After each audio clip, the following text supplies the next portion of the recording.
കണ്ണൂരിൽ നിന്ന് ജുവൈരിയ നൌഷാദാണ് ഈ കത്തയച്ചിരിക്കുന്നത്. വർഷങ്ങൾക്ക് മുൻപ് ടൌണിൽ പോയപ്പോൾ വെള്ളിയാഴ്ച ജുമുഅ സമയത്ത് ഒരു സലഫി പള്ളിയിൽ ഞാൻ പോയിരുന്നു.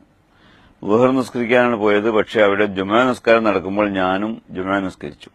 ജുമുഅയെ ബഹുമാനിച്ചതിന്റെ ഭാഗമായി ചെയ്തതാണ്. പിന്നീട് അവിടെ നിന്ന് തന്നെ ളുഹർ നിസ്കരിച്ചു. ഇതിന്റെ വിധി എന്താണ്?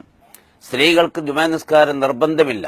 പക്ഷേ വല്ല സ്ത്രീയും ജുമുഅ നിസ്കാരത്തിൽ പങ്കെടുത്താൽ അത് നിസ്കാരമായി പരിഗണിക്കപ്പെടുമെന്നും പിന്നീട് ളുഹർ നിസ്കരിക്കേണ്ട ആവശ്യമില്ല എന്നും കർമ്മശാസ്ത്ര പണ്ഡിതന്മാർ കിതാബുകളിൽ രേഖപ്പെടുത്തിയിട്ടുണ്ട്.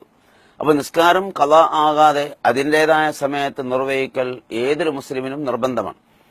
അടുത്ത് കണ്ട ഒരു സലഫി പള്ളിയിൽ പോയി ളുഹർ നിസ്കരിക്കണമെന്ന് ആഗ്രഹിച്ച് അവിടെ കയറി ആ നിസ്കാരം നിർവഹിക്കുന്നതിന് കുഴപ്പമില്ല. അതോടൊപ്പം അവിടെ ജുമുഅ നിർവഹിക്കപ്പെടുന്ന സമയമാകുമ്പോൾ അതിൽ പങ്കെടുക്കട്ടെ എന്ന് വിചാരിച്ച് പങ്കെടുത്താൽ അത് തന്നെ ജുമുഅ നിസ്കാരമായി പരിഗണിക്കപ്പെടും. ഇനി ളുഹർ നിസ്കാരം ആവർത്തിക്കേണ്ടതില്ല. ഇതോടൊപ്പം തന്നെ ജുവൈരിയ ചോദിച്ചിരിക്കുന്നത്, ടൌണിൽ പോയാൽ നിസ്കരിക്കാൻ സലഫി പള്ളിയിൽ പോകാറുണ്ട്, ഇതിൽ തെറ്റുണ്ടോ എന്ന്. നിസ്കാരം നഷ്ടപ്പെടുത്താൻ പാടില്ല. അതാ ആയി തന്നെ ഏത് ഫർദ് നിസ്കാരങ്ങളും നിർവഹിക്കൽ ഒരു മുസൽമാനെ സംബന്ധിച്ചിടത്തോളം നിർബന്ധമാണ്. അത് പള്ളിയിൽ തന്നെ ആകണമെന്നില്ല. എവിടെ വെച്ച് നിസ്കരിച്ചാലും നിസ്കാരം സ്വഹിയാകും. ടൌണിലൊക്കെ ആകുമ്പോൾ പലപ്പോഴും അവിടെയാണ് ഇത്തരം നിസ്കാരങ്ങൾക്ക് സൗകര്യമെങ്കിൽ അവിടെ തന്നെ പോയി നിസ്കരിക്കേണ്ടതായി വരും.